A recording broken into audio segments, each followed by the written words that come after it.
Welcome to the Waterfowl Den. My name is RD Reynolds, and I want to welcome you to the YouTube Live and the podcast. So, if you streaming this on any of the streaming apps, go check out RD Reynolds Outdoors on YouTube. And if you're watching this on YouTube, go subscribe to RD Reynolds Outdoor on any place that you stream podcasts.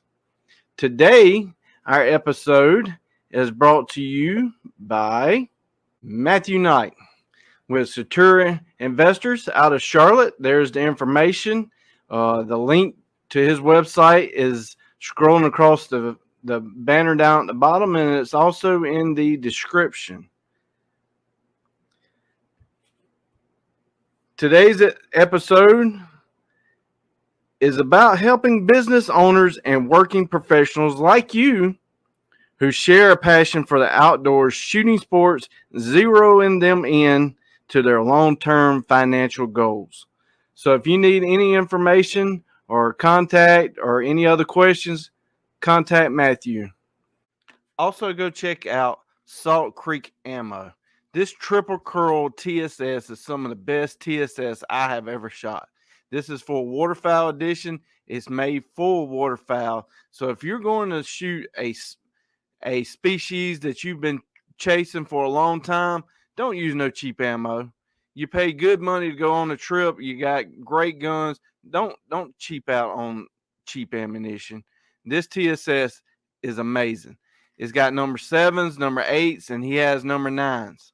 So go check out saltcreekammo.com. Here you will find any kind of ammo you're looking for. He has custom loads, TSS in 10 gauge, 12 gauge, 20 gauge, low pressure ammunition. You got predator ammunition, turkey ammunition, anything you're looking for, give Keith a call.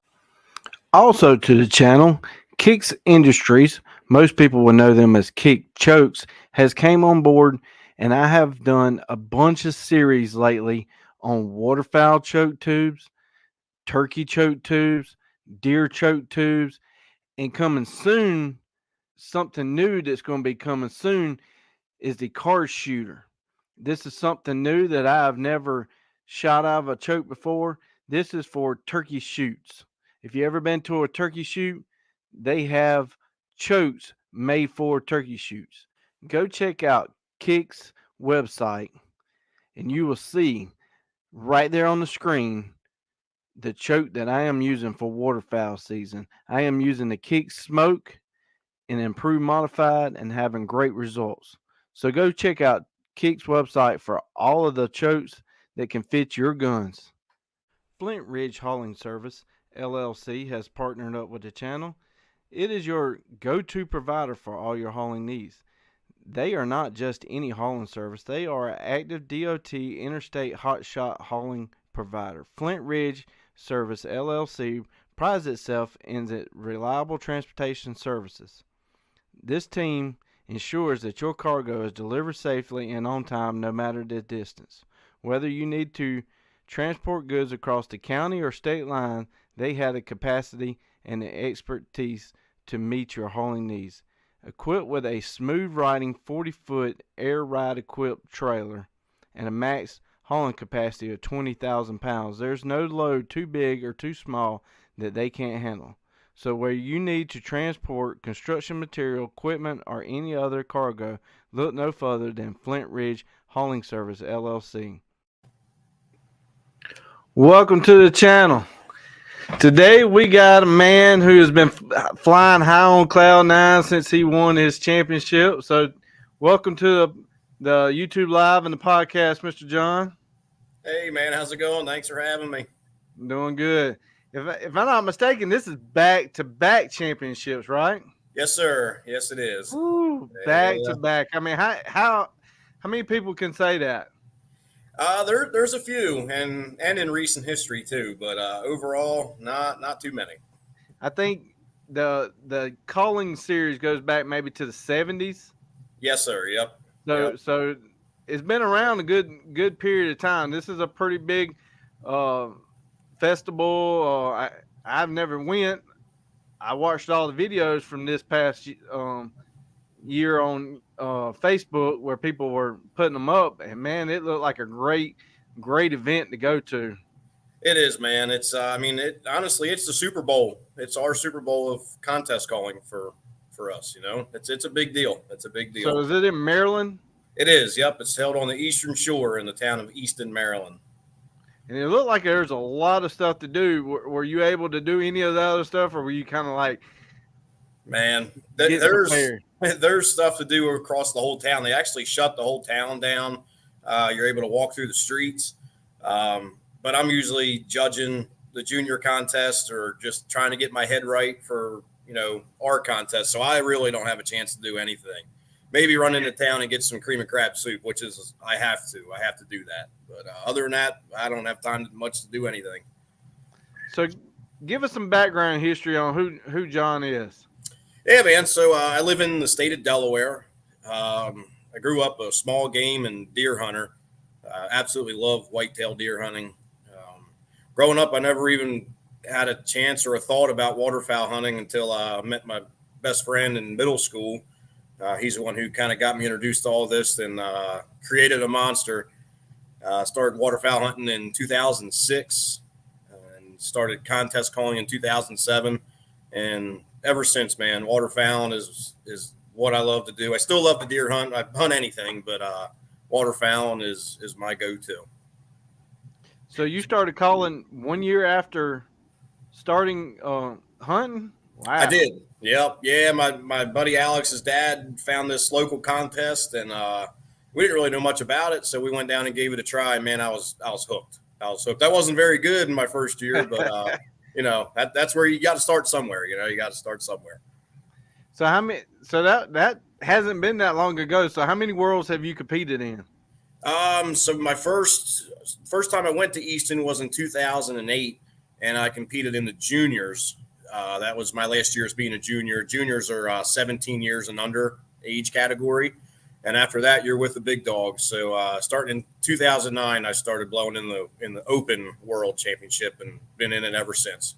Wow, that's crazy. Yeah. It's been a good ride. So I got up on the website here. I got to pull this up. So you have 11 months and 9 days and some hours to start preparing for your third championship. Yeah, man. And to be honest with you, I'll wait till about 5 days prior to the contest to try to get my head right and everything back running. So on this other tab here, I'm going to try to make it a little bit bigger here so we can look at it. So as the day goes on, here is this year's schedule. So registration starts that morning? It does, yeah. It started a little bit earlier this year. It used to start around noon or so, but the contests just kind of take all day, and we wanted to get out of there at a reasonable time instead of about 10 o'clock at night. So, but there's no ball rolling. There's no like two months early registration. So do you know who's coming? Not really. I mean, all of us contest callers are pretty tight, so it's like we kind of have an idea of who's coming. But every year it seems like somebody you weren't expecting, shows up, which is usually pretty cool. But overall, you kind of have a good idea. Because there's some big names out there that kind of went into retirement and kind of fell back out, and you never know if they're going to stay in retirement or come out of retirement. Right. Absolutely, man. Yep. I wish everybody came every year. That's for sure. So on this right here, you got Team Live Geese or Goose, however you want to, whoever's wanting to pronounce it correctly. Team Live Duck. Then you got Live Goose, Live Duck, and then World Goose. Let's go over them. Obviously, team is what, 1 and 2 people? Two people max? Yep, 2 people max. Yep. And it's a live competition. So instead of like the competition style kind of storytelling or routine you do with the live contest with the live goose and live duck, it's free range. You go up there, you can sound like one goose or one duck. You can sound like a couple of each. There's really no structure to it.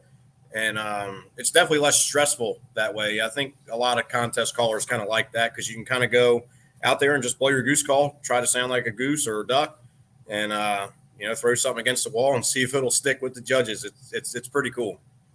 So, a lot of people that say that people that call competition wise is not really the way they sound. Y'all are just really trying to, make the judge and hit them critiques.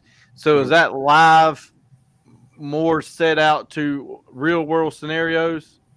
Absolutely. Yep. The average hunter can go up there and compete in it if he wanted to and have just about as fair shot as anybody if he'd like. And then live goose and live duck is just one person, right? Yes. Yes, sir. Yeah. So what's the difference in that then going into world goose? I mean, is that just a whole nother bracket? Does some people compete in all three or just one or?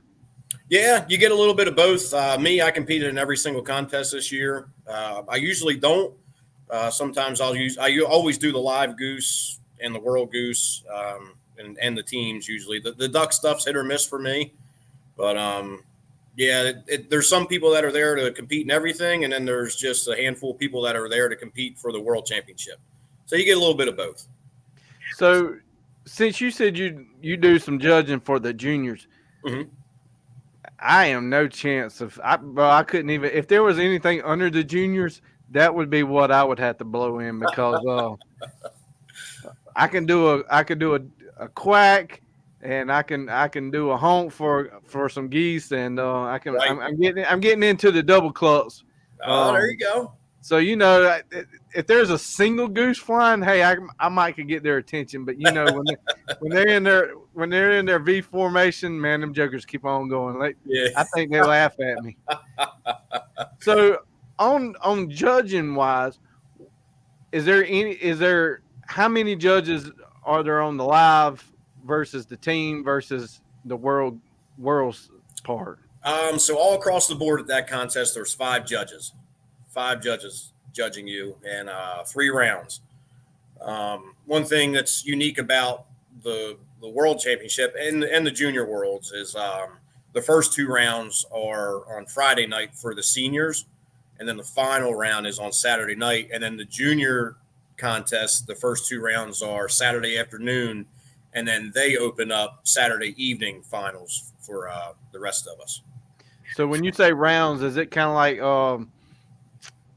playoffs kind of deal? You start off in round one, and then they pick round two, and then you going in.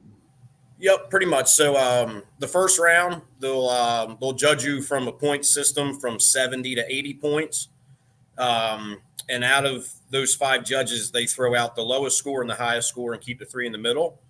After the first round's done, they'll make a cut depending on where the scores are. Say if you had just say 10 callers in round one, and 7 of them, the top 7 scores were pretty close, and the bottom 3 were pretty low. They'd probably cut the 3, move the 7 to the second round. Then the second round, they'll judge you from 80 to 90 points, and then same thing after round 2's done. They'll make a cut wherever it seems fit. They usually try to get to a top 5, especially at the World Championship. And then round 3, they judge you from 90 to 100 points and see where it shakes out. And your scores carry over from round to round. So it adds up at the end. So once you get past the second round, fixing going to the third round, things are getting real, huh? It is, man. When the MC or the bullpen guy comes back to tell you who made it to the top 5, it's a adrenaline rush like crazy, man. It's like, oh boy, here we go. So what do you do during that day? What do you do to prepare? Man, And the weeks leading up to it. You said you hadn't made up your mind yet on year 2024, but when do you start planning? I mean, it's always in the back of my mind, but man, recently life's just been so busy. I mean, when I was younger, I would blow a call every single day for as long as I could, maybe a couple hours a day. Now that it's hunting season, I'll be blowing my calls. But man, after hunting season, I'll probably pick it up for a contest or 2 over the summer. But then I won't pick it up till honestly probably early November. And I guess now, all the past years of practicing and stuff, it's kind of like the, scenario of riding up. It's like riding a bike. Honestly, you just kind of knock the rust off, get your lung pressure built back up, and I roll with it. So I don't put as much time into the call as I used to, but I think it's from all the prior years of practicing as much as I did. It's to where I don't really have to anymore. But man, leading up to Worlds, I'm always good until I'm driving down Highway 301 in Maryland, and it starts getting in my head, and my nerves start going. My heart rate goes up. I'm a nervous wreck. You never know it, but I'm a nervous wreck, man, driving down there, because I'm like, oh boy, here we go. So, do you do anything the night before to protect your voice, your throat? I mean, is there like secrets that people do, like different things to keep their throat? Man, some people or you might just stay away from sick people. Right. I try to, honestly, I just try to do the same thing over and over again. Just kind of make it like second nature, where muscle memory is. Like when I'm practicing at home, I actually practice in my bathroom because the acoustics are really good, which sound similar to Worlds. And I just try to put myself in the scenario of like me walking out on that stage. What am I going to do? I do the same notes. I'm a note for note caller. There's different types of callers, but I know every single note that I'm supposed to hit and when in my routine, even in my warm up. So I just try to practice the same exact thing that I'm going to do on that stage. And I think that's, the routine that I follow for sure. So for the World, how long do you get to blow for? So the World Championship, you get to blow for 90 seconds or a minute and a half. And that doesn't sound very long, but that is a lot of wind. When I come off that stage, man, I'm pretty winded. That's for sure. I'm out of breath. That's for dang sure. So what are the judges looking for in the World? Are they looking for like a cadence or what are they judging you on? So that's what's unique. It's not like one set thing. I mean, you get 5 different opinions back here. It's, everybody likes something a little different. But overall, technicality, they want to hear, trick notes, different sequences of technical notes that you're hitting. Flow is a big one. I mean, you're telling a story in that minute and 30 seconds. And if you can sing it like a song and let them follow along really good, the better off you're going to be. Volume, power is another one. Just overall control, pushing the call to the limits, just hitting every note fully. So there's a wide range of things that, they judge overall, but you have 5 different various opinions behind the curtain. So it's, you gotta have a little bit of everything. So whose call are you using? So I use John Taylor. He makes Bay Country calls. So I'm blowing Bay Country calls. He's from Lower Eastern Shore, Maryland. Great guy. He's not really a huge, big name, but he just kind of does this on the side. I mean, he has a website and sells calls across the country, but it's just not something he pursues as like a full-time thing right now. But he makes very good calls. So are you using the same call every year, or you like when you going in, it's going to be a new call? You practice with it. Do you retune it? I mean, are you taking chances of retuning? Or you try not to, but I am blowing the same call, but I'm just blowing different parts of it, I guess. So last year when I won the World Championship, I came home and put that call in my special box with other very special calls, and I'm like, that thing's retired. I'm not going to blow it anymore. And leading up to Worlds this year, I was trying to get something that fit me right. I mean, I could blow any call, it's fine, but to really be comfortable with one and feel confident with it's another. And I didn't want to blow the same call that I won with last year just because, that one's special. I don't want to touch it. So I actually took the insert out of it, and I just used the mouthpiece this year and put a new insert with new guts in it, and got that thing somewhat broken in and rolled with that and won with that. So I'm blowing the same calls, just different parts this year. I mean, how y'all guys learn? I mean, is it something you learn not to make it break over and make some stupid sound, or is it? I mean, because sometimes I ain't no pro by any means, but sometimes you're blowing, it sounds good, and then there's that one bad crackle, right? And How do you prepare for that? Man, just practicing. I mean, muscle memory. I mean, when you're practicing, like I said, you're trying to push the call to the absolute limits. And I mean, sometimes when you're up there, your nerves get going. You can mess up. I actually had a little bit of a mistake this year in my third round, but I had a big enough lead to where it didn't make me lose. But it can happen. But just practicing, man. I mean, it's hard to explain, the top tier. I mean, there's 15 guys, honestly, that could probably win the world championship on any given day. And the amount of time that we have all put in on a call over the years is just absolutely incredible. If I could keep track, I wish I could have.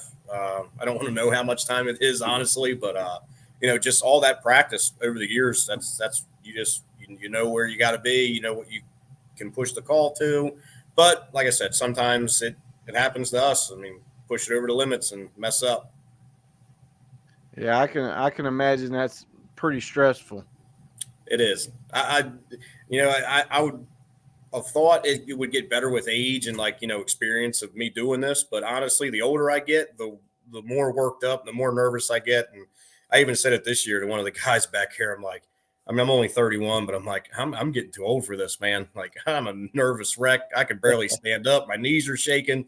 It's just different, man. Any other contest, I'm nervous, but the World Championship, it's the big one. Like I said, it's the Super Bowl, so it hits you a little different. That's for sure. So when you're in the backstage there, are you listen? Can you hear the other people, or do they put you in like some silent where you can't hear? Nah, so they do stage us in a hallway, but then there's like a little hallway that leads out to the stage, and we're behind the curtain. And especially in the final round when there's hopefully five of us there, sometimes six, we'll kind of stand there and just listen to everybody.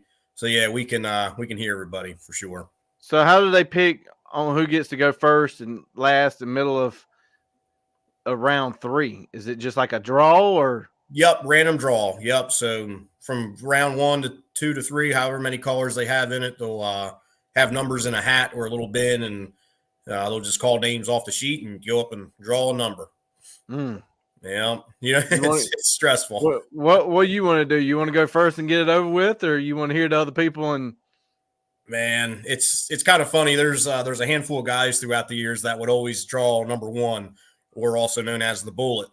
And I was that guy for a couple years, man. I would draw that number 1 10 times, in a row, it seemed like. But it's kind of moved on from different people. But I kind of like to go in the middle of the pack or last. I don't mind going last at all. But first, I mean, it's not the best thing, but it's not the worst. I just don't want to get the first one out there. That's for sure. Wow. I can only imagine how stressful that would be, especially maybe hearing them and be like, man, they sound good. You're probably beating yourself up. Oh man, he sounds good this year. Yeah. Or man, I don't have a chance against this. I'm sure your mind is turning a bunch of wheels at one time. It is, man. That's what some people don't understand. I mean, it's a big mental game too. I mean, you got to get your head right. I mean, it happened to me this year. I have a little routine before I go out on stage. I try to get my breaths right. I say a little prayer. And, but in the meantime, I'm listening to the caller in front of me. And this year in the third round, it was this gentleman, Bobby Heim. And I was like, man, I mean, he absolutely nailed it. I'm like, I'm not beating that right there. Like, that was solid. But, every caller back here would probably say the same thing about each of us. We're at a spot where we're pretty darn good, and any one of us could have won that thing. That's for sure. Where did they get the I want to say ref's the name, right? My mind went blank on me. Where did they get the people to score y'all at each year? Is it the same people, or is it? Yeah, so each year it's a little different. This year they had some people from Ducks Unlimited. They had a couple wildlife writers, some photographers, and then some past contest callers. Like I said, this year was a little different. They usually try to get people within the industry and from different parts of the country, just because, different parts of the country have, different subspecies of Canada geese. They all really have mallards, but for the goose call. And they like to break it up, get some people from, the Midwest, the West Coast, some on the East Coast, just kind of, mix it up every year. That's for sure. You don't want to have the same panel of judges every year, overall, that they could keep picking the same winner or top 5 every year. So these panel, they're not really callers at all. They're just listening to, like what you said, the storyline of it. Mm-hmm. Yeah. This year was a little different. It kind of made it a level playing field, which was interesting. And we were all kind of, waiting to see how it would shake out. And, honestly, I think they did a great job. I mean, there's always a little bit of politics in contest calling, as with anything. You're going to have people that are, going to think that, oh, that guy's back here, so this guy's going to do better. And, buddy points, that guy knows this guy. And, that might be true for some of it, but this year was kind of like a level playing field. But I think 4 out of the top 5, I believe, now 3 out of the top 5 were in the final 5 last year as well. So the judges did a great job. My buddy Mike just came on, and he was wanting to know what call you were using.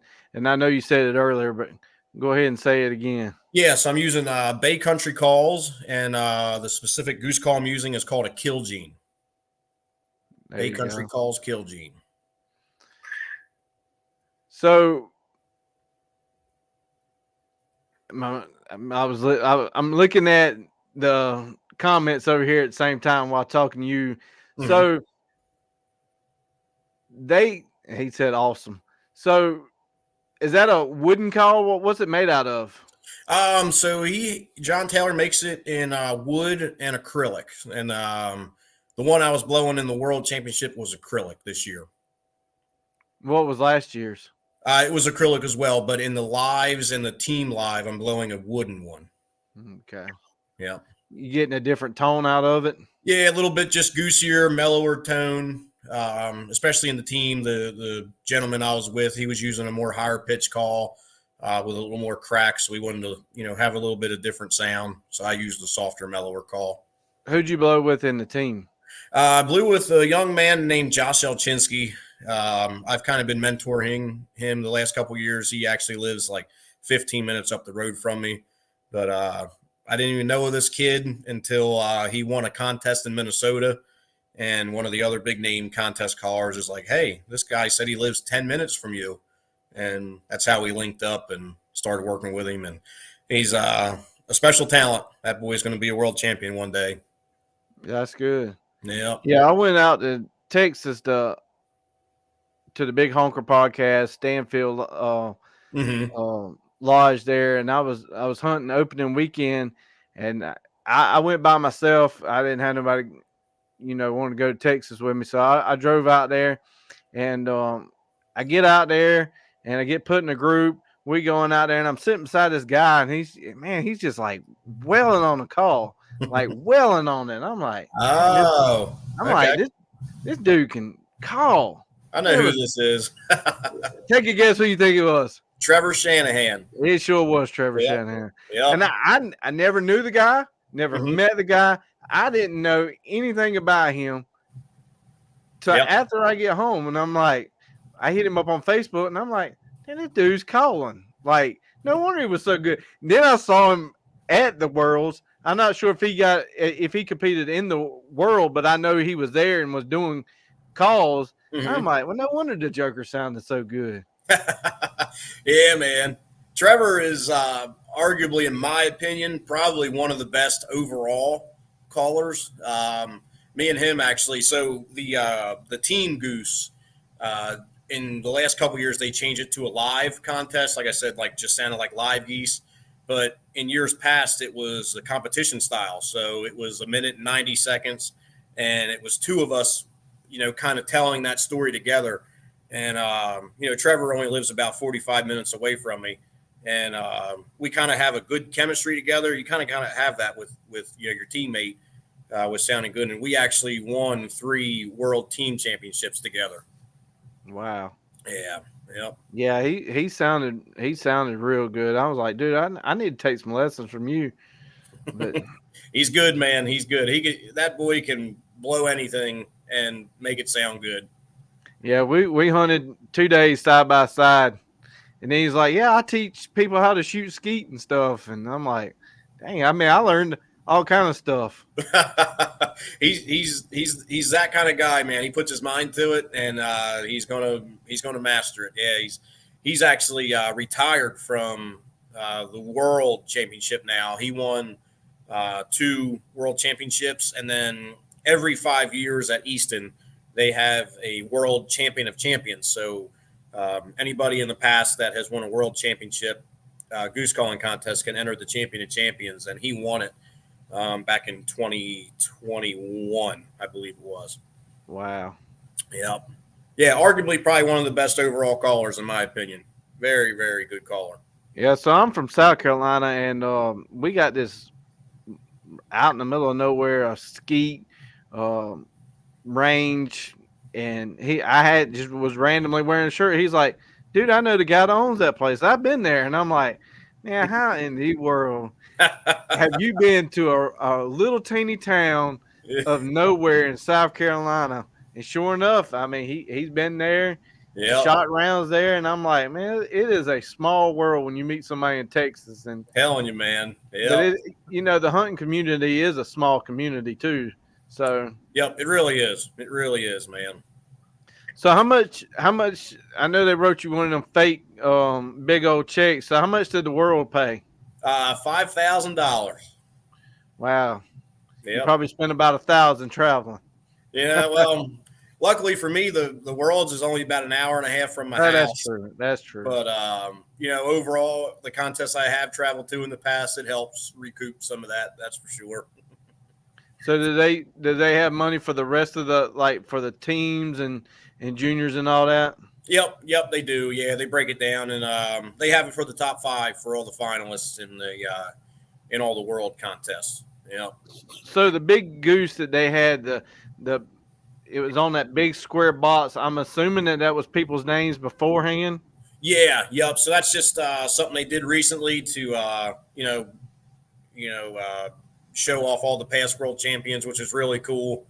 And funny story about that, the gentleman that kind of ran the world contest, he's like, hey, John, I want you to come take a picture next to this trophy, and I went up and took a picture, and I looked down at my little placard, and it said, John Walls, and then it said 2023. I was like, oh, I'm like, Teddy, it's got the wrong year on it. He's like, and this was before the contest even started. He's like, you'll probably just win again this year. We'll just move that placard down and replace it with, 2022 one last year. And oddly enough, that's what happened. But that trophy's pretty cool, man. Pretty cool. I bet so. I saw it. It looked really nice. Pictures don't always show true justice of what it really looks like. But to have your name on there, not once but twice. Now twice, yeah. Yeah, I mean that's something else. It's pretty cool, man. And then the trophy for the world championship, or all the world goose trophies, is a hand carved decoy. It's the same decoy that's on top of that trophy you're talking about, and it's really nothing fancy, but just the nostalgia of it and being a world championship. It's like that Super Bowl trophy. Like I said, man, that's what everybody wants. Right. So how would you tell somebody brand new? Not me. I'm definitely too old. If you saying you're 32, I'm already well past that. I got gray hair older than 32. So like the young guy that you were mentoring there, what do you tell somebody new? How do they get started? What would you tell them? There's a couple instructional DVDs. That's a good way to get started, but honestly, link up with somebody that's done it and try to get, to do it in person, in person with somebody. That's the best way. Myself, I don't consider myself a good teacher. It's hard for me to explain the way I do things because I think I do them a little differently than most people. But, and just another big thing is just realize you're not going to master this overnight. It is going to take time. You're going to have to put your time in. It's going to frustrate you. You're going to want to throw your call against the wall some days. But you just got to have patience with it. And some days. Yeah, it's tough, man. But like I said, the best thing is just to get with somebody that's done it. They don't necessarily have to be a world champion, but somebody that's just done it and, understands what needs to be, in a routine and stuff like that, and just work with them in person. That's the best advice, best practice you can get. So what's the hardest? Getting the volume of air over that, because I mean that would have to be something, because you're blowing, but you're going to have to be breathing at the same time, Right. and that is like 90 seconds of just sheer blowing. It is, man. Yeah, that is the hardest thing. It's like, yeah, you can put a whole routine together, but to make it all come together and flow nice, you got to figure out, where and when to take breaths, and where to have your hands. There's a whole list of things that need to happen, but you need to have flow and know when and where to take your breaths, and that's just something that it'll come with practice. And if you have like that kind of musical kind of rhythm, sense to you, you kind of figure it out. But it's just going to take time. So maybe that was what's wrong with me. My wife says I have zero musical traits. Like, so maybe that's why I can't blow a duck and goose call. I don't have no musical talent. Yeah, right. It's it's hard, man. It's hard to explain. Yeah, I've been trying to get better on each one. Like you said, I usually keep one in the car and I'm Mhm. blowing all the time, just trying to get better, trying to work on it, because that is something that you're just not going to buy off of a shelf. It takes time to learn to call, Mhm. and I'm getting closer to the double cluck, which you watch these people on YouTube, and they're like, "I'll just do the double cluck, clock, clock," and it's just that easy. All right, have a good day. It's not that easy. It's not. Yeah, it's really not. It, the double cluck is one of those ones I like to say, like, it's hard to learn but easy to master. Once you start getting it, you're going to figure it out and be able to roll with it pretty quick. Yeah, I get it once, twice, and be like, "Heck yeah!" And then comes that sounds like somebody stepped on one of my chickens out in the yard. It's like, what in the world? Where did that come from? Yeah, that's where you want to throw your call against the wall. You'll get frustrated, but it's tough, man. At least here in South Carolina, we don't have the geese like probably what y'all got up there in Maryland by any means. So that them one or two geese flying around, probably like, what in the world was that? And keep Yeah. they're not used to it. Right. Absolutely.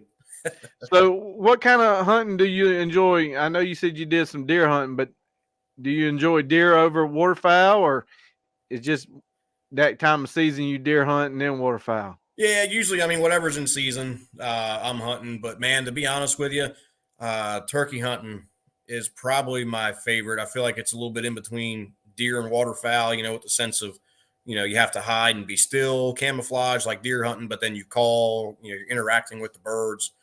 But man, a big old Tom goblin coming in, that gets my heart pumping a little differently. That's for sure. But You gonna compete in any of them callings? I thought about it. I don't know if I'm any good. I'd say I'm decent on a diaphragm call, but I just know how I am, man. If I get into something, I'm in it, and I don't have enough time in the day as it is.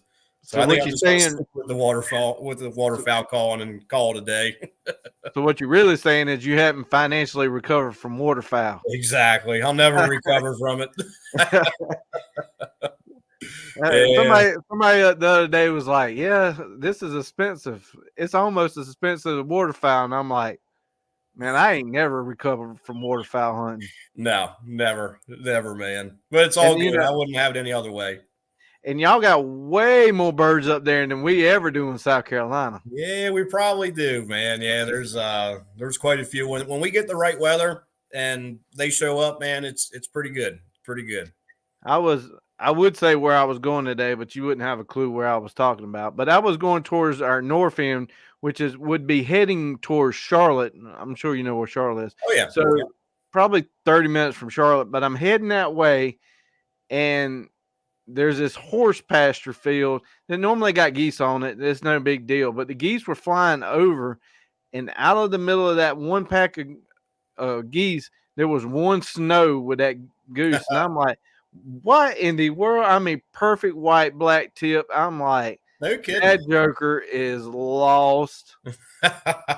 I mean, lost. Man, That's Oh, I've been actually to the Charlotte area quite a bit. My wife actually went to college there, and I'm a huge NASCAR fan, so I've been to that Charlotte area quite a bit to visit the race shops and go to the racetrack there. And I'm driving around there. I'd never really see geese down there. I saw them at a couple retention ponds by the mall or whatever. But yeah, to hear a snow gooses down here, that's pretty cool.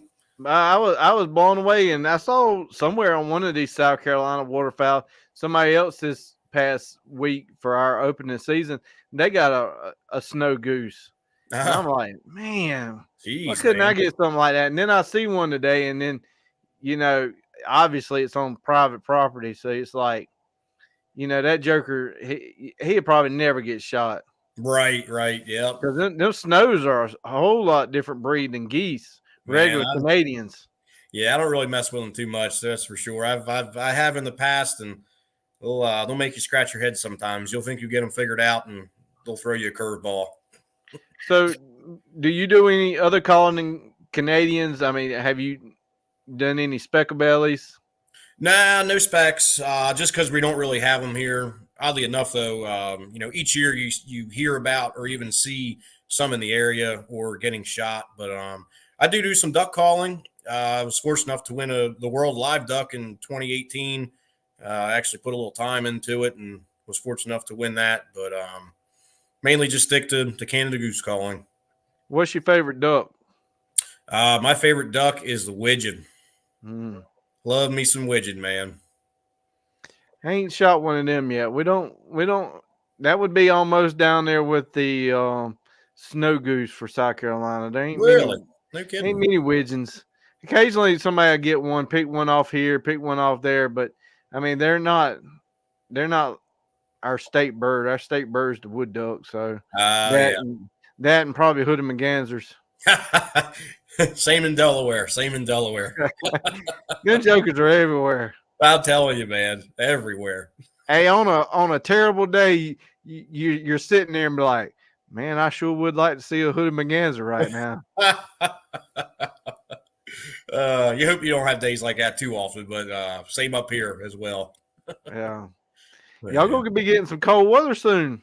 man, I'm telling you, it was cold the last 2 days, especially today, man. I think it was in like the 20s, but with the wind chill, I think it was in the teens, and my cheeks are still tingling, man. It's a little cold, but it's going to warm right back up next couple of days. But yeah, it's today was pretty bitter out there. Did you get to do any in y'all's first opening split or? Yeah, we hunted a little bit over Thanksgiving. It's always a crapshoot with that season, just because you have birds that have been here for a little while. They're kind of stale, or they know where they want to go. But we had a decent shoot on Thanksgiving. We picked at them, and then Friday and Saturday we hunted, and Saturday they made us scratch our heads a little bit. But it's all good. Once that weather shows up, mid-December, that season opens back up. That's when it really gets good, anyways. Right. And that's the same way with us. We were hunting a river, and we got that cold front that came in, and the temperature dropped like 25, 30 degrees, but the water temperature hadn't changed. So all we got was 2 days of fog. Oh, goodness. That's no fun. Nah, but you can't shoot them in the bed. So yeah, that's right. You got to go give her a try. yeah, you got to. Man. So what's your plans coming this year? You going to hit up any festivals, any kind of events? I'm not sure. I'll have to see what's happening this summer. I know there's a contest out in Salt Lake City, Utah in February that I've always wanted to go to. Contemplating on going to that, but it's just in a busy time of year for me in February. I'm love looking for deer antlers, their sheds. That's usually what I'm doing in every spare minute I got. So that's a little tough to give up that, but I'll probably do one in the summer. I'll probably go to Missouri or Minnesota. There's usually a couple contests out there over the summer, but other than that, maybe just a local one here in Delaware or Maryland, and then the World Championship in November. So you are going. Oh, I'll be back. Yeah, going back to back. It's tough, man. Like I said, I grew up a deer hunter, so I got a special place here near home. I love the deer hunt, but unfortunately, the World Championships in Easton are always on our shotgun deer season opener weekend. So, while everybody's going out into the woods on opening day, I'm getting up and heading to Maryland to go blow a goose call. Right. So that's always tough. In the back of my mind, I want to be in a tree, but I now going back to back, I got to go next year. That's for sure. At least it ain't during rut season.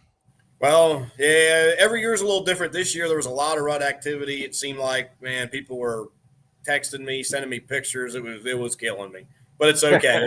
It all worked out. It all worked out.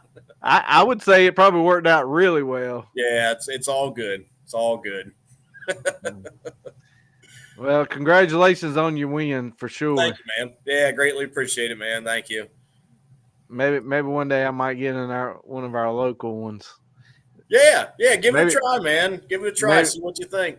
Maybe like put a hat on so they won't see my gray hair and I get in with the kids. Yeah, there you go.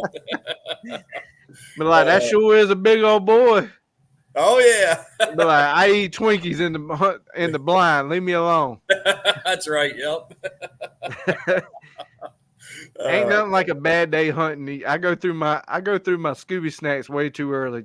I'm telling you, man. People always make fun of me because I'm the snack man, but on a slow day, everybody in that blind's in my bag getting something.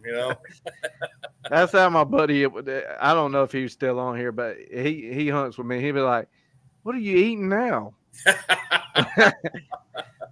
That's how I tell him all the time. I judge my hunt on where we're gonna go after we get done eating. Yeah, that's right.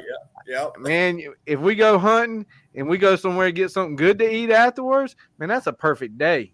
Exactly. Yep. But I want to get up to Maryland. That's like the goose capital of the world. A lot of hunting up that way. Yeah. I listened to Trevor talk. Man, his dad was with him, and it was like, oh, this over here and this over there, and we got geese here, and I'm like, man, I wanted to pack up my truck and just head on over to Maryland right then. Man, it's pretty incredible. Like I said, a couple of the major highways you drive down, you will see multiple decoy spreads. And we actually hunted down there Friday, and it's incredible how much pressure the Canada geese have, and ducks too. Any kind of waterfowl on the Eastern Shore get. I mean, I actually kind of feel bad for them because you'll see a group of geese off in the distance. They'll lock up, go to somebody, boom, boom, boom, boom, boom, boom, get shot. They'll be flying off in the distance. They'll go to another spot, boom, boom, boom, boom, boom, and there's just volleys going off everywhere. But there's just so many geese there. But man, the hunting pressure is pretty high as well. Well, you need to be putting in word while they're doing that boom, boom, boom. Tell them, say, hey, there's nobody's hunting in South Carolina. Yeah, go south. That's right. Go south. It's a hidden gem. Go down there. Yeah. It's warmer too. Yeah, nobody hunts in South Carolina. Yeah, give them some coordinates or something. Yeah, that's right. That's right. It is a sight to see, though, man. Just to hunt the Eastern Shore alone, there's so much waterfowl and heritage and history there. It's a lot of fun. A lot of fun. When people will say Maryland and stuff, I mean, you think of Maryland, you think of Washington, D.C., mm-hmm. You think all them big old subdivisions, and you wouldn't think that there would be a whole lot of hunting around there, but right, it's pretty big. It is, man. Like I said, you drive down a couple of the major highways, you'll be amazed by how much hunting activity you see, whether it's trucks on the side of the road next to the woods, people deer hunting, or decoy spreads in the fields. It's all over the place. Yeah. Well, I appreciate your time coming on, and yeah, man, congratulations on your back-to-back win. Maybe you get 3 back-to-back. What's the most somebody's ever won? So the World Championship, you're allowed to win it 3 times. And then you're done?